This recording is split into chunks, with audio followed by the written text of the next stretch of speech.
السلام عليكم ورحمة الله وبركاته، حياكم الله بكل مكان. واليوم معانا اختبار اللغة الفرنسية دور ثاني ل 2019. معاكم فاطمة مختار parler français. Maintenant, avec la première question, lisez ce document puis choisissez la bonne réponse. اقرأ الوثيقة كويس وبعدين جاوب على الأسئلة. أول حاجة معايا la ville ou la campagne، المدينة ولا الريف. lisez ces opinions des élèves du lycée Victor à Paris. اقرأ آراء التلاميذ في مدرسة ثانوي اسمها فيكتور في باريس. أول واحد معايا ديدييه 15 ans، عنده 15 سنة. La ville c'est plus pratique pour faire les courses et pour sortir. إن المدينة أكثر عملية عشان نعمل موضوع التسوق والخروجات. On trouve facilement، إحنا بنلاقي بسهولة فيها un parc منتزه، une bibliothèque مكتبة، un cinéma سينما et une patinoire ومكان للتزحلق. La campagne on est loin seulement du bruit. في الريف الحاجة الوحيدة اللي إحنا بعيد عنها هي الضوضاء. طيب ياسمين 17 ans، عندها 17 سنة. je préfère la campagne، أنا بحب الريف. parce que c'est calme، عشان هو هادي. et les maisons sont grandes، والبيوت بتكون كبيرة. on peut avoir un chien أو un chat، ونقدر يكون عندنا كلب أو قطة. on peut faire du sport، نقدر نلعب en plein air في الهواء الطلق. et jouer dehors avec les copains، ونلعب في الخارج مع الأصدقاء. طب ألا 15 ans، لاحظ إن هو نفس سن ديديه. بيقول دون لا فيل، في المدينة il y a trop de bruit، في ضوضاء كتير. دي فواتور، السيارات. دو بوس، والأتوبيسات. et دي تاكسي، وسيارات الأجرة. je préfère la campagne، أنا بحب الريف. parce que l'air est pur، عشان الهواء بيكون نقي. les oiseaux chantent، العصافير بتغني. et c'est plus calme، ودي حاجة هادية أو إن هو مكان هادي جدا. أليكس 18 ans، عنده 18 سنة. قال ألا كامباني سي ترو كالم، هو هادي جدا في الريف. سي انويون، ده حاجة مزعجة، يعني هو ضد. il y a beaucoup d'animaux، في حيوانات كتير. en ville، على العكس بقى في المدينة.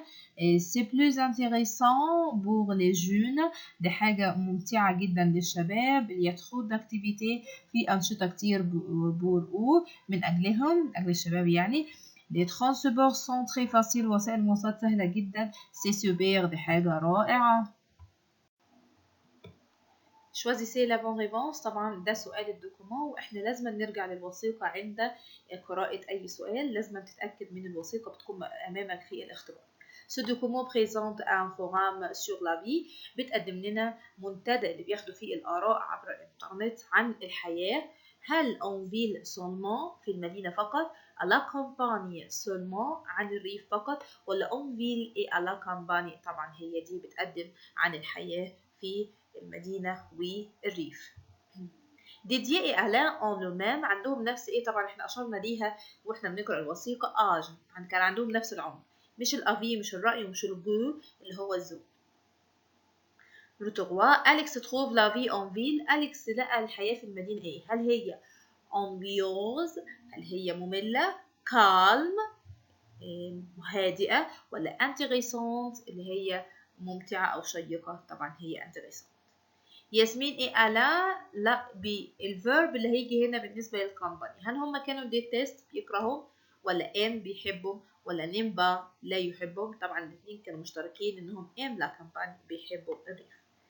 وياسمين ايه لا كامباني، il y a trop de bruit على كامباني، في ضوضاء في الكامباني، ولا لير ني با بيور، ولا الهواء ما كانش نقي، ولا لا في اي كالم؟ طبعا لا في اي كالم. كل الجمل دي لازم بترجع مكتوبة بالنص أمامك في الوثيقة. لو كانت أمامنا حالا كنت هوريها لك. ديديه voit qu'en ville c'est facile، ديديه من وجهة نظره إن في المدينة إيه اللي سهل. de se promener dans la nature، إن إحنا نمشي في الطبيعة، ولا d'aller au cinéma، إن إحنا نروح السينما، ولا de trouver le calme، إنك تلاقي الهدوء. طبعا aller au cinéma.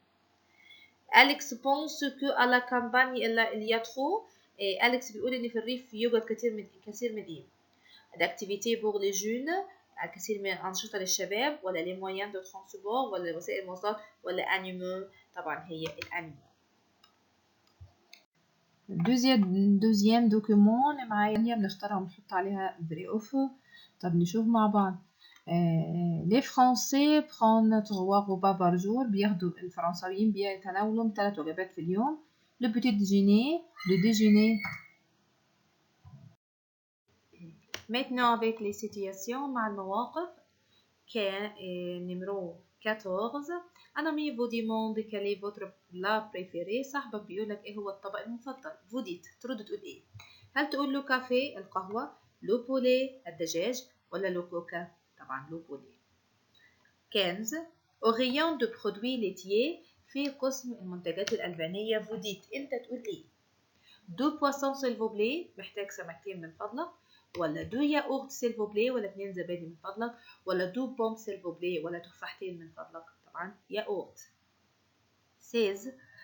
vous encouragez votre frère à faire du sport. انت بتشجع اخوك انه يلعب رياضة.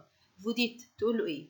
سي سوبر دي حاجة رائعة، ولا سي ennuyant ولا دي حاجة مملة، ولا سي horrible ان دي حاجة مرعبة. طبعا سي سوبر. 17. votre frère vous demande ce qu'il y a dans le CD. ايه اللي في السي دي؟ وطبعا قلنا ده اختصار لكلمة اللي هي مركز المعلومات. vous dites تقول له ايه؟ هل دي راكيت اي ان فيليه؟ هل يوجد فيها مضارب وكرة الريشة، ولا دي فيتمون اي دي اكسسوار، ولا ملابس وحلي، ولا دي ديكسيونير اي دي اطلس، ولا قواميس والاطلس بتاع الخرائط؟ طبعا ديكسيونير. 18. vous aimez la lecture. vous dites انت بتحب القراءة تقول ايه؟ je ne lis jamais انا ما بقرأش ابدا، je déteste la lecture انا بكره القراءة، ولا la lecture c'est ma passion ولا القراءة دي هوايتي. طبعا la lecture c'est ma passion. 19. un ami s'informe sur l'adresse de votre maison. vous dites صاحبك بيسألك أو بيستعلم منك عن عنوان بيتك. ايه الجملة المناسبة؟ هل تقول له c'est tout près de l'école ده قريب أوي من المدرسة، ولا c'est une belle maison ولا إنه منزل جميل، ولا j'habite dans un bel appartement ولا أنا ساكن في شقة جميلة؟ لا طبعا الحاجة اللي بتدل على الوصف المكان près de l'école قريب من المدرسة. 20. un ami vous demande où vous allez pour acheter des livres. تروح فين عشان تشتري؟ طبعا قلنا الشراء في الليبريري، لكن اللير في البيبليوتيك. لو بيقرأ يبقى البيبليوتيك. طبعا مش في على بوست، مش في اللي هي مكتب البريد. طب 21. vous demandez à votre ami quelle est la profession de son père. بتقول لصاحبك ايه وظيفة والدك. vous dites ايه السؤال عن الوظيفة؟ comment va ton père كيف حال والدك، que fait ton père ماذا يعمل والدك، ولا quelle saison aime ton père ولا أي فصل يفضل والدك. طبعا هي هتكون que fait ton père ماذا يفعل أو يعمل والدك. 22. un ami vous invite à jouer avec lui. صاحبك بيقول لك تعالى العب معايا. vous excusez وانت بتعتذر. vous dites تقول ايه؟ ما جامبي كاسي ساقي بيؤلمني، d'accord c'est super موافق دي حاجة رائعة، ولا avec grand plaisir ولا بكل سرور. طبعا excusez يبقى ما جامبي كاسي. 23. vous demandez le prix d'une chemise. vous dites بتطلب سعر القميص. تقول ايه؟ سي كالكولير أي لون، ولا سي كومبيان ولا كم يتكلف، ولا سي كال تاي ولا أي مقاس. طبعا هيبقى عندي هنا سي كومبيان. Maintenant avec la grammaire ومع الجرامير والقواعد، وإن شاء الله ده أحلى سؤال وما تحاولش تغلط فيه. 24. il parle à وأنا عندي عايزة adjectif possessif على الفاعل اللي عندي il. الادجكتيف possessif sont ça c'est. طب اختار على أي أساس على الكلمة اللي بعد النقط، وبتبقى هي أمي. أمي بمعنى صديقة، كلمة مؤنثة. طبعا صم بتيجي مع المذكر، ص بتيجي مع المؤنث، س بتيجي مع الجمع. طب هي مؤنثة المفروض اخد ص مؤنث؟ لا، بس ده مؤنث مبدوء متحرك ناخد ص. infirmier active طبعا عايزه اقول هذه الممرضه بتكون نشيطه. سو لمفرد المذكر، ست للمفرد المذكر مبدوء متحرك، ست للمؤنث. طبعا كلمه infirmier مؤنثه تاخد ست. 26. ils ont parlé de cette histoire. هم اتكلموا عن هذه القصة. عايزة أقول بي هم اتكلموا عنها. تمام. طيب يعني أجيب هنا إيه البرونون اللي هيجي معايا الضمير. طبعا عندي السوجي، الفيرب، عندي الفعل وعندي الكومبليمون دوبجي انديريكت، وعندي المفعول اللي جاي انديريكت مسبوق بحرف الجر ايه دو، واي مفعول غير مباشر مسبوق بحرف الجر دو اللي بعوض عنه في الضمير يبقى احط هنا 27 tu téléphones à quelqu'un أنت بتكلم شخص ما non je ne téléphone à طبعا لو لقيت في السؤال كلمة quelqu'un أو أداة الاستفهام اللي هي بتاعت العاقل qui يبقى النفي عندي دور على كلمة personne 28 عايزة هنا أداة استفهام et ton point de vue ودي سهلة أوي واضحة قدامك ton point الكلمة مذكرة يبقى روح هات أداة الاستفهام المذكرة quel لو كانت مؤنثة quel لو كانت جمع مذكر تبقى quel 29 il se déplace طبعا وسائل المواصلات بتاخد حرف الجر en bus 30 nous avons mangé احنا أكلنا عايزة أقول في كلمة المربى طبعا كلمة المربى مفرد مؤنث يبقى دو لا دو مع المذكر ودي مع الجمع hier نو والأول ما تشوف كلمة hier يعني ماضي مركب لازم تدور في الإجابة على الباسي كومبوزي الماضي المركب الإجابة على طول تدور على الماضي والماضي المركب بيتكون من être و avoir plus البارتيسيب باسي être و avoir زائد الاسم المفعول فين être و avoir زائد الاسم المفعول دي allons لا ده مضارع أهو som ده être و aller ده اسم المفعول نعم يبقى ده الماضي التانية allons aller ده فيرب aller والمصدر يبقى ده الفوتور أنا عايزة ماضي يبقى هي دي le jeu de c'est quoi الجو دو هو إيه quoi يبقى جون ليف طبعا هنا في الأمر عايز أقول له استيقظ تو يعني مبكرا ليف توا ده الأمر المثبت توا إمتى أخذ تو لو كان نو تو ليف با لو كان الأمر منفي كان ده أمر مثبت ناخد توا طبعا التو ما بتجيش خالص في الأمر بالشكل ده ce garçon offre des boissons هذا الولد بيقدم مشروبات طبعا كلمة مشروبات جمع مؤنث دور على الصفة جمع المؤنث فري مفرد مذكر جمع مذكر فريش جمع مؤنث فريش مفرد مؤنث يبقى هي فريش Maintenant avec الجمل répondez à ce mail par 3 phrases complètes جاوب على الجمل اللي معانا الإيميل اللي معانا ب3 جمل كاملة Salut Quels sont les différents moyens de transport que tu connais هي وسائل المواصلات اللي انت عارفها انا كتبت il y a beaucoup de moyens de transport comme le train, le vélo, le métro, l'avion et le bus quel moyen préfères-tu ايه الوسائل اللي بتحبها كتبت جيم لو مترو أو je préfère ممكن بدل ما تكتب am تقول préfère بقول لك pourquoi ليه اكتب parce qu'il est rapide عشان هو سريع Maintenant avec les sujets traiter l'un des deux sujets et utiliser les 3 mots entre parenthèses اتكلم في واحد أو اكتب في واحد من الموضوعين مع احترام انك تكتب تستخدم 3 كلمات يبقى بين قوسين ومفروض تكتب في النهاية 5 جمل écrivez ce que vous faites au supermarché بتعمل ايه في السوبر ماركت استخدم لي الكلمات التالية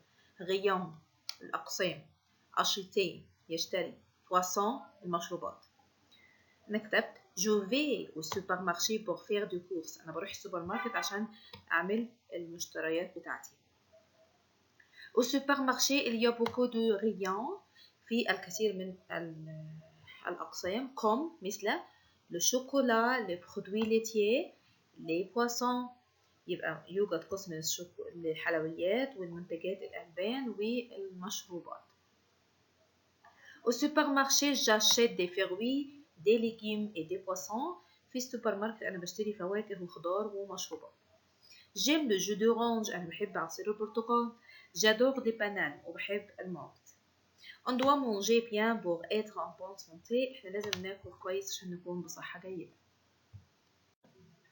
Maintenant avec le deuxième sujet مع الموضوع الثاني quelles sont les différences pour les plus connus dans votre pays ايه هي الرياضات المشهورة في بلدك quel sport préférez-vous أي لاعب بتفضل pourquoi ولماذا استعمل الكلمات pratiquer important santé يمارس ومهم والصحة أنا كتبت il y a beaucoup de sports dans mon pays في ألعاب كتير في بلدي les sports comme le football, le volleyball, la natation et le tennis الألعاب زي الفوتبول والفوليبول والناتاسيون والتنس كتبت له جو بريفير لو فوتبول بحب الفوتبول سي ان سبور كولكتيف إنها رياضة جماعية كتبت له سبور سي بيان بور لا سانتي مفيدة للصحة كتبت il faut pratiquer le sport chaque jour لازم نمارس الرياضة يوميا